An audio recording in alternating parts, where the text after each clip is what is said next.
we are.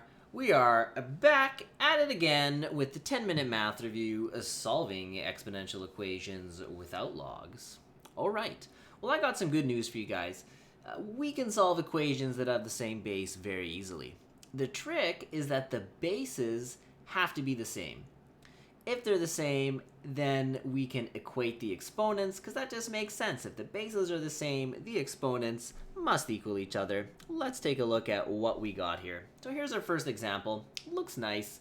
Nice and simple. We got the same base going on here, so 2, 2, same base. So it follows that this exponent and this exponent must be equal to each other. When that's the case, we can simply grab the exponent, so the x minus 5, and set it equal to the other exponent, 2x plus 1, and then go on our merry way solving for x. So I'm going to subtract x from both sides, and I'm going to be getting 2x minus x, which is x, plus 1. Subtract 1 from both sides, and you get that negative 6 equals x. Now, just for this one time, I am going to verify this one. So I'm going to be taking the negative 6 and plugging it back into my original equation. So I'm going to get 2 to the power of negative 6 subtract 5. Over here, I'm going to be getting 2 to the power of 2 times negative 6 plus 1. Let's see what happens. On the left-hand side, negative 6 subtract 5 is negative 11. Over here, 2 times negative 6 is negative 12. Plus 1 is negative 11, so it works. We are content with that. Let's go on to the next one.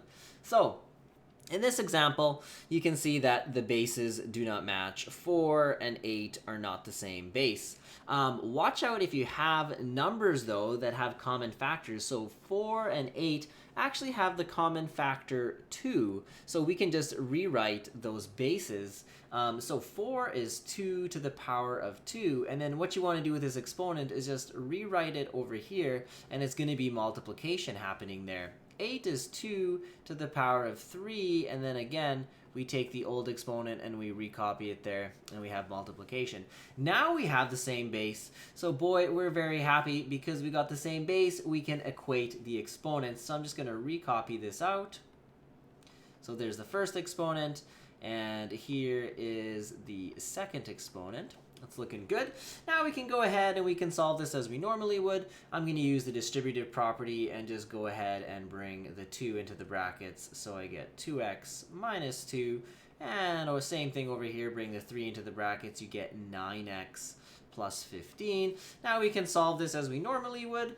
I like to keep my x positive, so I'm going to subtract 2x from both sides. And that's going to give me 9x minus 2x, which is 7x. Just recopy everything else. Subtract 15 from both sides. That's giving me negative 17 equals 7x. And we're just about done. Divide both sides by 7. So you get negative 17 over 7, and that's equal to x. We're not going to verify this one. We're just going to trust that it's indeed correct, but that's another happy question. Wrapping it up quickly. What if you got a fraction? Well, the good news with fractions is you can always rewrite them with negative exponents and sort of get rid of them, and then you can see if you can get the same base. So here we got a situation where 1 over 81, well, I can recopy that and write it as 81 to the power of negative 1. Over here, I'm not going to do anything just yet, but I see that I need to try to get a base of 3. So I'm sitting here scratching my head and wondering, can 81 be written with a base of 3? Well, 81 is 9 times 9, so that's going to be 3 times 3 times 3 times 3. So 81 is 3 to the power of 4. Now put some brackets around that, and it's raised to the power of negative 1. Just keep in mind that this is power to a power, and you know that you just multiply the exponents. So at the end of the day, 1 over 81 is actually the same thing as 3 to the negative 4. Well, don't ever do this, but I'm just going to do it to be lazy. There, don't want to recopy that a bunch of times. Now I got the same base, and I can go ahead and equate the exponents. So I got 3x equals negative 4. Well, this isn't very hard. Negative 4 over 3 is what x equals. There you have it. The hard part of that question was getting rid of that fraction. Almost to the exam question, I just wanted to throw in one extra question that had the distributive property. So, watch out for any binomials or bigger that you have in your powers, and make sure you're using your distributive property. This one, 27, is going to be 3 to the power of 3 That's 27, and that's raised to the power of x. 9 is going to be 3 squared, and that's raised to the power of 2x minus 1. So remember, power to a power, you're just going to multiply those exponents together. So you get 3 to the power of 3x. And then here, power to a power, multiply them together. So here we are. Notice how I kept those brackets so that I can make use of the distributive property. Now that I got the same base, I'm going to write 3x equals 2 onto 2x minus 1. Distribute into the brackets. You're going to get 4x minus 2. And over here, you get 3x. Need a bit more space. Subtract 3x from both sides, giving me 0 on that side, and x minus 2 on that side. Move the 2 over here, and you get that x equals 2. Wonderful. We are basically on to our last question now. Here we are. From an exam, January 2020, very fresh, hot off the press. Just wanted to show you kind of what you're in for on the exam.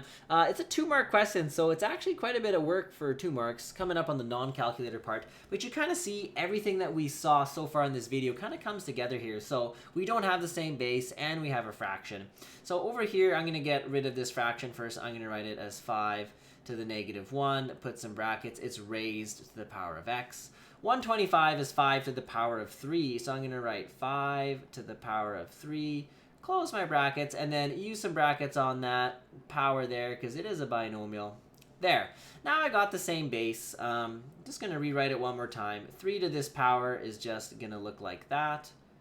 So that's power to a power law.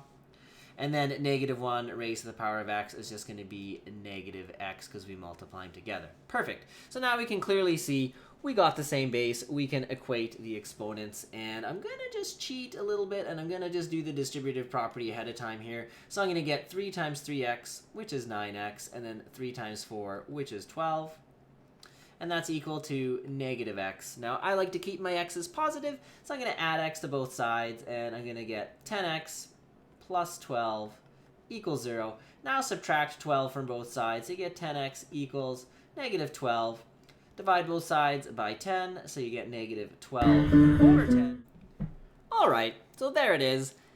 Thanks for joining us for another lovely 10-minute math. It really is such a joy having you guys with me. Well, until next time, stay fresh and stay curious. Bye-bye.